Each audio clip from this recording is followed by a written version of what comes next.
let's review where we've come in the Emotionally Healthy Relationships course. In session 1, we began with the community temperature reading, our beginner skill. In session 2, we did stop mind reading and clarify expectations. Then in session 3, we did genogram your family. Our 4th was explore the iceberg, and our last session was listen incarnationally. This session builds on the previous skills and is more challenging. We call this climb the ladder of integrity. This is used when something is bothering you, when you have been experiencing tension with someone or a situation. You find yourself perhaps angry or frustrated, bothered, or hurt. Oftentimes it has to do with the fact that something important to you, something you value, is being violated. Let's review the purpose of the ladder of integrity. It is to clarify your values by processing your thoughts and feelings, and if necessary, to assert yourself respectfully. Here are some examples. Every time you're out to dinner with your friend, they take phone calls. It's getting to you, but you're not sure whether you have a right to say something. You have a family member that tells racist jokes. It really bothers you, but you don't know how to address it. You call your friend, but they never call you. Why does this aggravate you so much? A coworker continually talks negatively about another coworker, and you have this growing uneasiness about it. Your friend consistently takes needless risks when driving, and you have conflicting feelings about it. You're on edge every time you call home because there's something about the way your mother or father talk to you that disturbs you. You are becoming more conscious that you don't like watching movies that your spouse picks that have inappropriate or unnecessary sex or violence in them. Climb the ladder of integrity is meant to help you get honest and clear about what's going on inside of you and to discover your values and how for you they are being violated.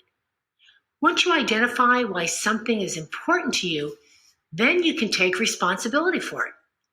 This, of course, involves slowing down for reflection, and that's what the ladder of integrity is all about. It's meant to help you respond respectfully based on your values rather than merely being reactive. In other words, it enables you to live with integrity. What I mean by that is, what is important to you on the inside is congruent with what you are living on the outside. Let's go back to those earlier examples. Every time you're out to dinner with your friend, they take phone calls. So instead of getting frustrated and saying nothing in an effort to be nice, or something sarcastic like, "Oh, nice of you to join me again," you climb the ladder and get in touch with your value of having a relationship where you can give each other your full attention. You have a family member that tells racist jokes. It really bothers you, but you don't know how to address it. So instead of avoiding them or saying something like, "What is your problem?" you climb the ladder and you get clear about your value for the dignity of all people. You call your friend, but your friend never calls you. Instead of deciding, "I'm not going to call them anymore," you climb the ladder and get clear on how you value mutual initiative in this particular friendship. You are on edge every time you call home because there's something about the way your mother or father interact with you that you find disturbing. So instead of making excuses of why you can't visit them, you climb the ladder and realize that when your mother or father speak to you, your own sense of value and dignity feels diminished. You prefer they speak to you clearly and respectfully. So you take the time to prepare to have a conversation with them. I've learned that in order to have a healthy relationship with myself and others, I need to know my values. I need to be congruent between what I value and what I am living. Climbing the ladder of integrity helps us move towards this healthy integration. A lot of us don't realize how much depression and anxiety can stem from living out of fear of expressing ourselves. Unfortunately, most of us have not been taught how to discover and uncover our values. The reason the ladder of integrity is so important is because Scripture tells us we are each uniquely created in the image of God with distinct preferences, hopes, dreams, and values. No one else can live your life and express your values except you. So climbing the ladder of integrity may sometimes involve moral issues of right and wrong. Other times it may involve gray areas or personal preferences. For example, in Galatians 2, Paul's integrity caused them to confront Peter about his hypocrisy by refusing to eat with the Gentiles in the church at Antioch. It may be a moral issue, such as pornography, abusive anger, or stealing. Other times, when we are talking about integrity, we are talking about what Romans 14 calls gray issues. Gray issues refer to things that are not necessarily right or wrong. We may differ on the kinds of movies we watch, tattoos, how far above the speed limit we go. Paul writes in Romans 14, some consider one day more sacred than another. Others consider every day alike. Everyone should be fully convinced in their own mind. Remember, the ladder of integrity is not a conflict resolution skill. Fight cleanly, the next skill will be used for that. Purpose of this skill is for you to clarify what is going on inside of you so you can identify your values and then, if appropriate, respectfully assert them rather than react or blame others. Note the progression of the ladder in your workbook. Notice we begin at the bottom and we go up. Numbers 1 to 6 have to do with what's going on inside of me. So you're going to see now sentence stems that you'll be asked to complete. Number 1, right now the issue on my mind is. 2, I'm anxious in talking about this because. 3, my part in this is. 4, my need in this issue is. 5, my feelings about this are. 6, what my reaction tells me about me is. Then it moves to what I value in numbers 7 to 10. 7, this issue is important to me because I value, and I violate this value when. You'll notice a star next to this because this is the heart of what you are trying to get at in the ladder. 8, I am willing/not willing to. 9, one thing I could do to improve the situation is. And 10, the most important thing I want you to know is. Then finally, the last 2 sentence stems deal with what I hope. 11 reads, I think my honest sharing will benefit our relationship by. And 12, I hope and look forward to. Now we've included 2 additional examples of the ladder in the appendix. This will give you ideas of how others have completed the sentence stems, which I think will be useful for you when you write out your own ladder of integrity. For now, we're going to show you a model of someone using the ladder of integrity. His name is Phil. But first, I need to give you some background around the issue. It has a number of details, so stay with me as I explain them. Phil was on staff at New Life Fellowship. He was in charge of the baptisms at each of our 3 Easter Sunday services.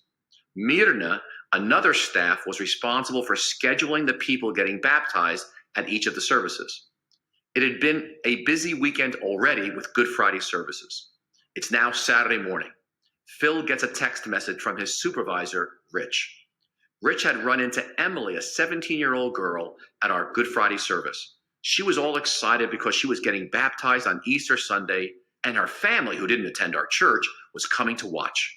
Rich looked at the baptismal list and realized Emily's name was not on it. So he texts Phil and says, follow up on this situation. Emily's coming to get baptized. Saturday is Phil's Sabbath, and he's with his wife. And what was supposed to take 5 minutes ends up costing him 5 hours. It gets resolved. She gets baptized, but he is frustrated by the experience. Now, Mirna, who was responsible for getting the name straight for the baptism, missed Emily's name. So on Easter Sunday, Mirna says to Phil, I'm really sorry for what happened. Phil then says, it was not a big deal. It's okay. When Phil told me this, it was obvious that it really did bother him. So I suggested he use the ladder of integrity. So we worked with him on this. Now you're going to watch Phil practice with me going up the ladder. Notice that he will process his thoughts and feelings with someone neutral, not the person with whom he has the issue. In this case, I will be the neutral person, and I will listen without interrupting or asking questions. Also notice that Phil will start at the bottom and go up the ladder. After that, we will bring in Mirna so he can speak to her directly. After you watch him model it, turn off the video and follow the instructions in your workbook. Hey, Pete, would you mind if I could practice the ladder of integrity with you, just so I can get all the blame out? Sure. So right now, the issue on my mind is my lack of honesty about how your scheduling mistake impacted me around Easter Sunday. When you came and apologized, I told you it was no big deal, when in reality, it was a big deal. I'm anxious about this because in my Indian culture, it's an unspoken expectation that a younger person never raise an issue with someone that is older or a more experienced staff person when they make a mistake. We're to keep it to ourselves, but this eventually damages relationships, churches, and families. I'm also a people pleaser, and I really want you to like me. So I was afraid that you could be offended and create some distance between us. So my part in this is that I wasn't honest with you, and I lied. And my need in this is to acknowledge that I was dishonest with you. My need is also to practice speaking truthfully with another person, or an elder, or someone that's more experienced on staff. So my feelings about this are many. I was disappointed in myself, and I was a bit devastated when I realized that I had lied to you. To tell you that it was no big deal was the furthest thing from the truth. See, it was my Sabbath, and it was something that my soul desperately needed between Good Friday and Easter Sunday.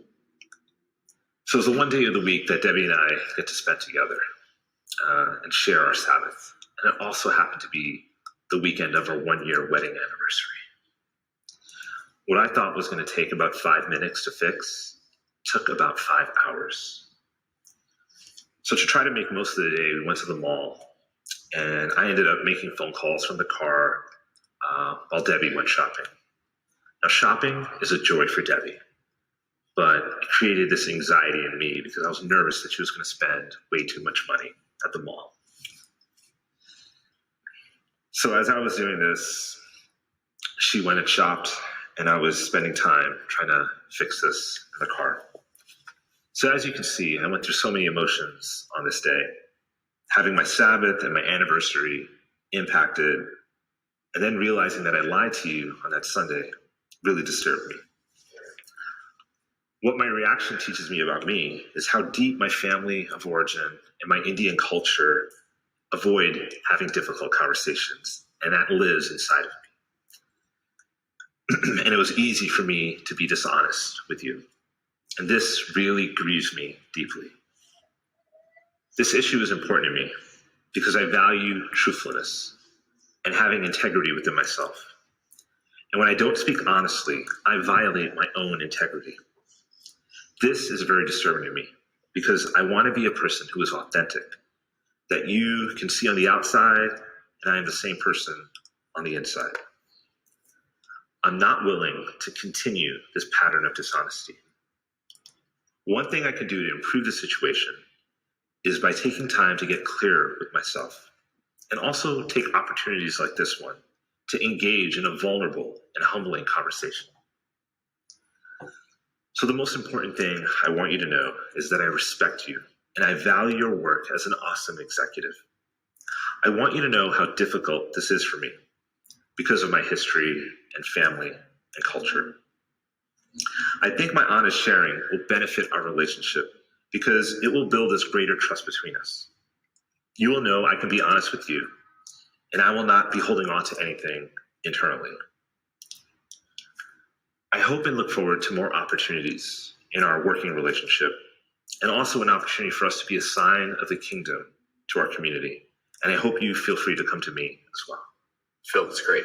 So now you can obviously do a lot of integrity just for yourself, but sometimes you want to go talk to the person. Would you like that we bring Myrna in and you speak to her? I think I need to speak to Myrna. Okay, great. Thanks, Phil. Hey, Myrna. Hi. I just want to thank you for just taking this time for allowing me to share something very important to you. Yes, of course. And it has to do with the scheduling mistake on Easter Sunday. Now, I really appreciate that you apologized to me the next day. But the reality is, when you came to me and I said it was no big deal, that's the most important part here. I lied to you. Wow. What I thought was going to take about 5 minutes to fix, in reality took 5 hours. And it happened to be the one day of the week that Debbie and I get to share Sabbath. It also happened to be the weekend of our 1-year wedding anniversary. So the day was all thrown off. Now, my purpose in telling you all this now is I want to acknowledge that I was dishonest with you. And I'm very surprised because I brushed it off like it was nothing. What grieved me and scared me was that I so easily lied to you. So as I reflected on all this, I realized that it is deep within my Indian culture and my family of origin to avoid having difficult conversations. Mm-hmm. So I really want to ask for your forgiveness, Mira, for not being honest with you and lying to you and pretending like everything was okay.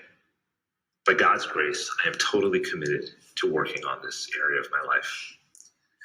See, I respect you and I value your work as an awesome executive. Thank you. And I'm hoping this is an opportunity that will just build greater trust between us and also an opportunity for us to be a sign of the kingdom to our community. So I just want to thank you for allowing me to share this with you. Thank you, Phil, and thank you for sharing. And yes, I forgive you, and I'm sorry about that. I'm very, very sorry. Thank you. Thank you for listening.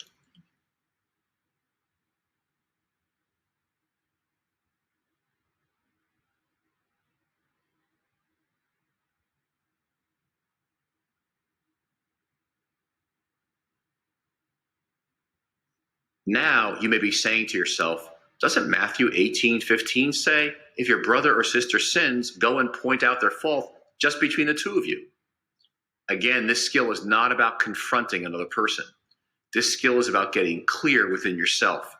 That is why it is not uncommon to go up the ladder several times to make sure all hints of blaming have been removed.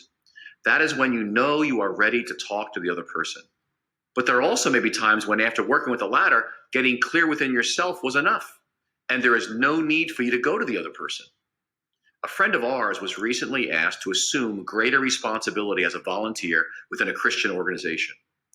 Rather than simply say yes out of guilt and the great need, something she'd done in the past, she went up the ladder prayerfully to sort out her unease and get clear about her values. It became clear to her that if she did this, she would be violating her own value of self-care and quality time with her family. This led her to say a healthy no, which she did.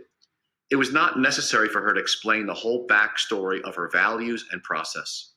Again, there are situations like this where the goal is just to get clear within yourself. We have used the climb the ladder of integrity in a variety of situations. We've used it in our marriage, in parenting, and with staff at our church.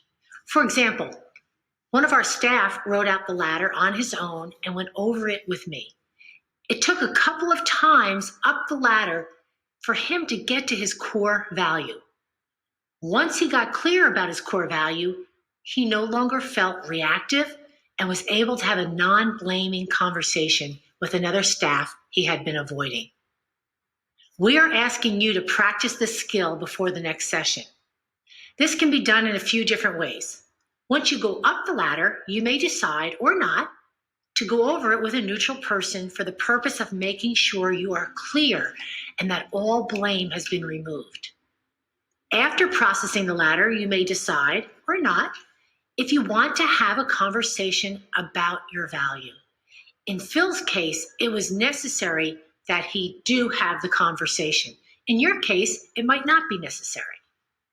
Now, Jesus is our model of integrity. He was able to hold on to his integrity during his short earthly life. He resisted the temptations of the voices around him to pull him away from what the Father had uniquely given him to do. We wouldn't be here today with you if Jerry had not gotten clear on her values and integrity. This enabled her to come to me in January of 1996 when I was lead pastor of our church and say to me, I quit the church. It was the most loving thing she ever did to me, or for me.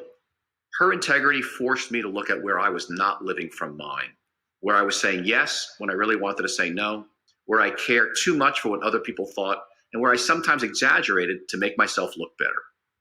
This drove me to God, who then met me during that very difficult season. Not only was I radically transformed, but so was our marriage and our church.